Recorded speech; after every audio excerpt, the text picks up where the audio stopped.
Há exatos 4 anos, em 23 de junho de 2018, milhares de fiéis de toda a arquidiocese estiveram reunidos na Praça da Sé, em Mariana, para acolher o seu novo pastor, D. Ayrton José dos Santos.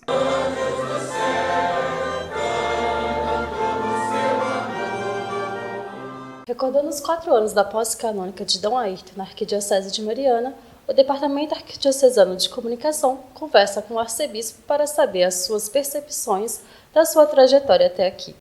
D. Ayrton, na data de hoje, o senhor celebra 4 anos da sua posse canônica em Mariana. Para o senhor, qual que é o sentimento de estar celebrando essa data? 4 anos ainda não é tanto tempo. 4 anos é um pouco de tempo. Mas aqui em Mariana, parece que já passaram-se mais anos do que 4 anos.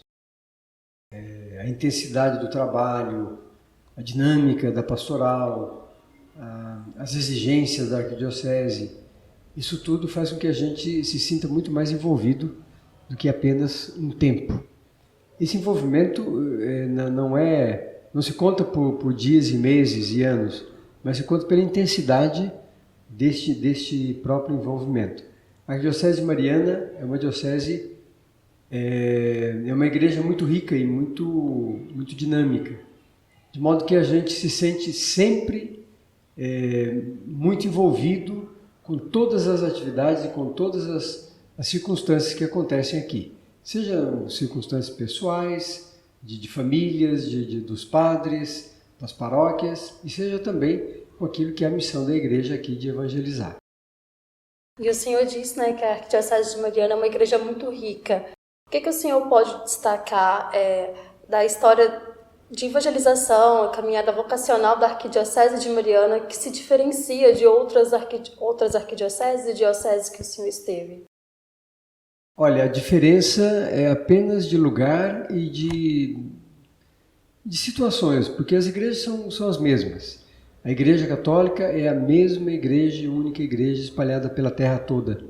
Então todas as dioceses têm as características próprias que é de lugar, de história, de comportamento, de modo de fazer as coisas, de foco para a evangelização, mas a igreja, como é formada pelo povo de Deus, ela sempre é a mesma igreja. E o povo, seja nas dioceses pelas quais passei antes, e o povo daqui, de Mariana, é o povo de Deus. E onde está o povo de Deus está a igreja. Onde está o povo de Deus está a necessidade de ter os pastores para conduzir, para orientar o povo de Deus. As características de Mariana, tirando toda a questão histórica, cultural, é uma característica que vem da sua própria condição, que também são históricas e culturais. As suas condições e a sua identidade se mescla à realidade das pessoas que aqui vivem, desde o princípio. E pela sua história, quase 300 anos de história, a Arquidiocese de Mariana, então, ela produz um jeito e uma forma de evangelizar que tem a sua própria identidade, o seu rosto próprio. E é isso que faz com que a Arquidiocese de Mariana seja uma arquidiocese que tenha elementos diferentes das outras igrejas, evidentemente. Assim como outras igrejas, outras dioceses, têm as suas características que as diferenciam da Arquidiocese de Mariana. Estas diferenças é que nós temos que ir assumindo e vivendo para que o Evangelho chegue de modo adequado a todas as pessoas. E desses 4 anos, metade deles foram durante a fase mais severa da pandemia, Então, quais foram os desafios enfrentados nesse momento? Primeiro, os desafios que todos enfrentaram nas dioceses todas e pelo mundo afora. De contato com as pessoas, de procedimento no trabalho evangelizador, na vida sacramental, na vida litúrgica. Isto impactou bem a presença aqui. São 2 anos, dos 4 anos, 2 anos, portanto, nós ficamos no período de pandemia mais intenso. Contudo, foram momentos importantes, porque nós também soubemos, junto com os padres, junto com as comunidades, os agentes de pastoral, soubemos ir avaliando e ir colocando propostas novas nesse período de pandemia, seja para a transmissão da fé, seja para a vivência litúrgica e sacramental. Nós conseguimos dar passos, e esses passos que nós demos, eles serão integrados agora no nosso modo de fazer, no nosso modo de ser igreja aqui nesta região.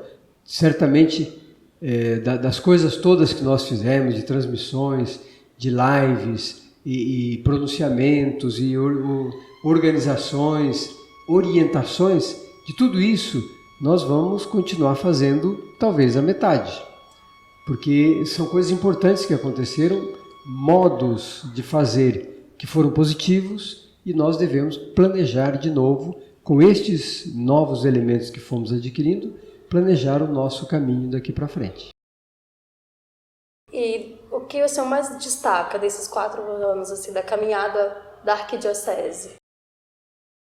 Olha, dos destaques a gente poderia elencar tantos, mas alguns que me parecem fundamentais. Primeiro, a firmeza e a perseverança do povo de Deus em relação à sua vida diante da pandemia, diante das dificuldades vividas e também diante da sua prática religiosa, diante da sua vida cristã. Depois, juntamente com isso, talvez ao lado disso, a perseverança e o empenho dos nossos padres. Padres, diáconos, ministros leigos, todos nós nos empenhamos para continuar assistindo, servindo o povo de Deus aqui, nessa circunstância que foi de sofrimento, foi de distanciamento, isolamento, mas foram momentos importantes para nós aprendermos de novo como fazer evangelização, como chegar às pessoas. Então, acredito que essas duas realidades, esses dois elementos, a perseverança e a firmeza do povo de Deus, e a perseverança e a presença dos ministros ordenados e dos fiéis leigos, especialmente daqueles que têm alguma responsabilidade nas paróquias e comunidades. Acho que essas duas coisas foram fundamentais para nós continuarmos trilhando o nosso caminho. E finalizando, qual que é a mensagem que o senhor deseja deixar a todas as forças vivas da arquidiocese hoje? Quando eu cheguei aqui, as pessoas perguntavam um pouco isso, qual era a impressão ou qual era a mensagem que eu teria para dizer. E eu dizia que era de esperança. Considerando toda a realidade que a Arquidiocese Mariana viveu depois do rompimento da barragem de Fundão, nós deveríamos transmitir esperança, viver a esperança e testemunhar essa esperança. E nós aprendemos de lá para cá que essa esperança não é apenas o dia seguinte, não. Essa esperança é Jesus Cristo, que não decepciona. A presença do Cristo vivo, ressuscitado no meio do seu povo, junto com a igreja, é um sinal visível, transparente da misericórdia de Deus e do amor de Deus para com todos nós. E isso, me parece que todas as comunidades, todos os lugares que enfrentaram de modo mais direto o problema do rompimento da barragem, isso tudo faz com que a gente se perceba atuante e dando testemunho verdadeiro, firme, seguro daquilo que nós cremos. Então, continuo dizendo que a mensagem para nós hoje é essa esperança diante de uma situação difícil ainda hoje e situações difíceis que foram sendo acumuladas. Nós vivemos hoje, este ano de modo especial, um ano muito conflitivo, muito cheio de polarizações, cheio de às vezes, má intenção por parte de tantas pessoas, organismos, instituições. Então nós temos que manter firme a nossa esperança, que é Jesus Cristo. Ele veio para nos trazer a vida plena, veio para promover entre nós a comunhão e a participação tão querida e tão, vamos dizer assim, buscada e preparada e vivenciada pela Igreja nesses dias de hoje, com o processo de sinodalidade que estamos vivendo. Obrigada, Dom Ayrton.